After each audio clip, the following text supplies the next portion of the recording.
दोस्तों वैसे तो दोहा में हुई ओआईसी की बैठक सफल रही। इसमें कई तरह के प्रावधान निकलकर सामने आए, लेकिन सबकी नजर जो जिस देश पर टिकी थी वहीं जाकर खेल हो गया। जी हां, मैं बात कर रहा हूं ईरान की। ईरान और कतर के बीच पिछले कई सालों से सुरक्षा संबंध नहीं, डिफेंस डील नहीं है उनके बीच कोई। इस लिहाज से हमेशा अमेरिका राहत की सांस लेता रहा, क्योंकि उसका खुद का वहां पर यानी कतर में बना हुआ है मिलिट्री बेस। लेकिन अब ईरान से अकेले में मुलाकात की जब वहां के जो अमीर है कतर के, उसने धुकधुकी बढ़ा दी अमेरिका की। जो डील हुई है वो भी आपको दिखा रहा हूं। खबर ये निकल कर आ रही है कि महीने 2 महीने के भीतर एक बड़ा अल्टीमेटम कतर की तरफ से दिया जा सकता है अमेरिका को कि अपना बोरिया बिस्तरा उठाइए और चले जाइए। क्योंकि मसला सिर्फ ये नहीं है कि ईरान और कतर के बीच डील हुई है, बल्कि खबर यह भी निकल कर आ रही है कि चीन के बाद रूस से एक बड़ा एयर डिफेंस सिस्टम खरीदने जा रहा है कतर अपने देश की खुद की सुरक्षा के लिए। अब सोचिए, अमेरिका का मिलिट्री बेस और उसी देश के अंदर अगर रूस का एयर डिफेंस सिस्टम और चीन के लड़ाकू विमान हो तो जी ये एक साथ मुमकिन हो ही नहीं सकता। इसीलिए आज मैं आपको खबर दिखाऊंगा कि कहां बढ़ गई ये दुगदुगी। आपको यह भी दिखाने जा रहा हूं कि जैसे ही तमाम देशों की तरफ से, खासकर यूरोपियन देशों ने कहा कि अगर हमारे जमीन तो छोड़िए आसमान में भी नेतन्याहू के होने का पता चला तो हम फौरन उन्हें गिरफ्तार करा लेंगे। उसके बाद पूरा घूमकर न्यूयॉर्क जाना पड़ रहा है और कई तमाम और खबरें वो भी आपको दिखाऊंगा। नमस्कार, मैं हूं प्रज्वल गौतम और आज आपको दिखाने जा रहा हूं कि मिडिल ईस्ट के अंदर जो बदला दोहा में हुई इस शिखर सम्मेलन के फौरन बाद, वो समझिए। पहले इस वीडियो को जरा देखिए। तो इसमें आप समझ ही रहे हैं, दोनों देशों के, ईरान की तरफ से भी और जो कतर है कतर के भी, सब बैठे हैं। इसमें दावा किया गया ईरान के राष्ट्रपति पेजेश्कियन ने दोहा में अरब इस्लामी सम्मेलन के दौरान कतर के अमीर से मुलाकात, इजराइल के खिलाफ ठोस कदमों की उम्मीद जताई गई है। अब इसको पहले समझिए क्या हुआ है। जब कतर पर हमला हुआ तो उसके खिलाफ बोलने वाला सबसे पहला देश ही ईरान था। ईरान ने साफ तौर पर कहा था कोई टेंशन वाली बात नहीं, मैं साथ खड़ा हूं, टेंशन नहीं, ये अमेरिका तो आएगा नहीं। और वाकई अमेरिका नहीं आ पाया। अमेरिका की अपनी मजबूरियां भी है, मैं उसका साथ नहीं दे रहा हूं, लेकिन रियलिटी जो वो बता देता हूं। अमेरिका के साथ ये दिक्कत है कि अगर वो कतर के खिलाफ खड़ा होता है तो उसका एयर डिफेंस सिस्टम वहां से हट जाएगा। उसको एयर डिफेंस सिस्टम कह रहा हूं, एयर मिलिट्री बेस जो है। और कतर ने अगर ये करना शुरू किया तो यकीन मानकर चलिए उसका अगला नंबर सऊदी अरब, यूएई, और इन दोनों ने किया तो उसके बाद जॉर्डन समेत तमाम देश है, कुवैत वगैरह बहुत सारे देश हैं, फिर वहां से हटता चला जाएगा। तो ये तो कर नहीं सकता। अब वो इजराइल के खिलाफ भी नहीं जा सकता क्योंकि अरबों डॉलर फूंक दिए गए इजराइल में हथियारों के थ्रू, और अपने ही हथियारों के खिलाफ अपने ही हथियारों का इस्तेमाल कैसे होने दें।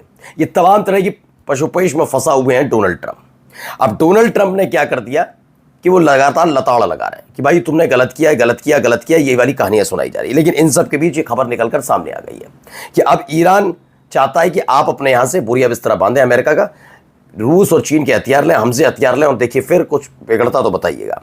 ये देखिए पूरी बैठक, इसमें तुर्की के जो राष्ट्रपति हैं एर्दोगन वो भी हैं, तमाम देशों के प्रतिनिधि भी वहाँ खड़े हुए हैं, राष्ट्र प्रमुख, ये मुलाकात हुई है।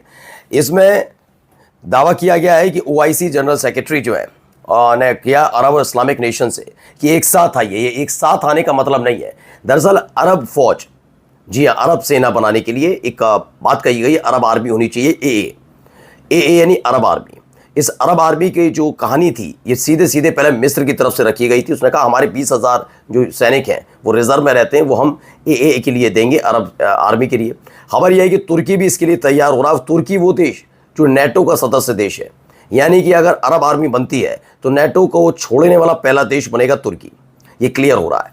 खबर यह भी निकल कर आ रही है कि कतर तो पहले से तैयार है, लेकिन मसला सिर्फ सऊदी अरब पर जाकर फंस रहा है। ठीक है, बाकी ये भी यूएई भी तैयार है, और बाकी ये जो जॉर्डन है भी उतना तैयार होते हुए नजर नहीं आ रहे। कुवैत तैयार है, 2-3 देश है, केवल जॉर्डन और इसके लिए बताया जा रहा सऊदी अरब के लिए स्पष्ट तौर पर अभी तैयार नजर नहीं आ रहा है कि हमें एक ऐसी आर्मी की जरूरत है भी या नहीं है। खैर, इसमें क्लियर होता हुआ नजर आ रहा है और ये 2 से 4-5 दिन के अंदर भीतर तय हो जाएगा कब कैसे क्या करना है। इन सब के बीच एक खबर आई, Russian Qatar plans to purchase Russian S-400 system to defend its sovereignty by shooting down Israeli planes and missiles if the US does not cooperate in protecting Qatar। तो एक खबर निकल कर आई है कि पहले चीन से लड़ाकू विमान लेने की कहानी थी, आप सबको हमने दिखाई थी कैसे लड़ाकू विमान लिया जा रहा है और तमाम चीज़ें हो रही हैं। अब खबर है कि रूस से S-400 सिस्टम लेने जा रहे हैं। अब सोचिए, एक इनका अपना एयर डिफेंस सिस्टम वहां पर है पहले से अमेरिका का लगा हुआ कतर में, क्योंकि जहां जहां इनका मिलिट्री बेस होते हैं वहां पर पूरी तैयारी के साथ रहते हैं। तो वहीं पर जब घातक हथियार होंगे और उन्हीं हथियारों के बीच जब उसी देश के अंदर रूस का S-400 सिस्टम होगा तो क्लैश होता हुआ नजर आएगा। यानी अमेरिका का जाना तय माना जा रहा है अगर ये हथियारों की सप्लाई होती चली गई, क्योंकि हथियारों की सप्लाई का अभी डील चल रही है। फिलहाल चीन ने तो ये साथ तो डील की खबर है कि कतर ने बात कर ली है कि आपका हमें अब चीन से ही चाहिए, और खबर अब यह है कि रूस से वो S-400 सिस्टम लेने के लिए तैयारी कर रहा है। यानी अगले इस महीने के आखिर तक या अक्टूबर की शुरुआत तक ये तमाम चीज़ें होंगी। और अगर S-400 सिस्टम पहले ही आ गया कतर के पास तो उसी समय समझ लीजिए इसके एक्टिवेट होते ही एक बड़ा हमला इजराइल पर होगा।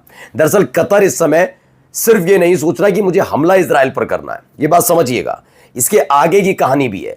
कतर हमला करने के साथ साथ ये भी देखना चाहता है कि इजराइल अगर अटैक करेगा तो वो कैसे बचेंगे। उसे अमेरिका पर भरोसा नहीं कि अमेरिका का जो मिलिट्री बेस बना हुआ है वो कतर की मदद कर पाएगा। यानी कतर हमला तो करेगा और उसके एवज में इजराइल, क्योंकि नेतन्याहू की जान फंसी हुई है अपने देश के अंदर ही, तो वो भी हमला करके अपना पलटवार करके दिखाने के लिए करेगा। लेकिन अगर इस चीज से बचने के लिए एयर डिफेंस सिस्टम होना चाहिए, तमाम चीजें होनी चाहिए, तो फिर वो कहां से आएंगी। इसलिए अभी सारी सामग्री इकट्ठी की जा रही है। कतर पहले हथियारों की दौड़ में नजर नहीं आता था इतना, लेकिन जब से ही हमला हुआ है तब से लगातार एक के बाद एक डील चीन और रूस के साथ की जा रही है। ईरान के साथ हुई गुपचुप बैठक भी, गुपचुप के मतलब खुल्लम खुल्ला ही थी, सबके सामने बिल लिए, तो ये बैठक भी काफी कुछ कह रही है। अब देखिए खबर आई, नेतन्याहू का प्लेन जो है वो न्यूयॉर्क पहुंचेगा लंबा रूट लेकर। लेकिन अभी ये खबर है कि जितने दिन न्यूयॉर्क में रहना है रह लें, घूमना फिरना है जो कर लें, क्योंकि जोहरान ममदानी जो वहाँ के होने वाले मेयर हैं उनकी नियुक्ति होते ही वह उन्होंने पहले ही ऐलान कर दिया है कि अगर वो मेयर बन गए और उसके बाद नेतन्याहू ने कदम भी रख दिया न्यूयॉर्क में तो गिरफ्तारी पहली फुर्सत में करा देंगे। तो न्यूयॉर्क घूमने जाना चाहिए, लेकिन अभी भी जो घूमने जाना पड़ रहा है, किसी काम से जाते हैं न्यूयॉर्क, तो भाई साहब को बड़ी दिक्कत हो रही है नेतन्याहू को। क्यों? क्योंकि जितने भी यूरोपियन देश है उन्होंने पहले ही कह दिया हमारे एयर स्पेस का इस्तेमाल खास तौर पर इजराइल के प्रधानमंत्री के लिए नहीं होगा, उनका एक भी प्लेन हमारे यहां से होकर नहीं गुजरेगा। और यह हुआ तो उसके बाद हवा में ही गिरफ्तार करा लिया जाएगा। हवा का मतलब लड़ाकू विमान घेर लेते हैं और उसके बाद फोर्सफुली उसे नीचे उतरवाया जाता है, और जब नीचे उतरेगा प्लेन तो नेतन्याहू बाहर आएंगे, और जब बाहर आएंगे तो गिरफ्तार हो जाएंगे। ये क्लियर कर दिया गया है। उन्होंने कह दिया it will shame America forever that he can land और American soil and receive VIP treatment. ये एडम कहते हैं कि वाकई ये शर्म की बात है अमेरिका के लिए कि इस व्यक्ति को न केवल उतारा जाता है अपने यहाँ, बल्कि वीआईपी ट्रीटमेंट भी दिया जाता है। वहीं जाते जाते तुर्की की तरफ से भी सुनिए क्या कह रहे हैं तुर्की। We stand by Qatar today, just as we have in all its difficult times. We strongly condemn this attack by Israel.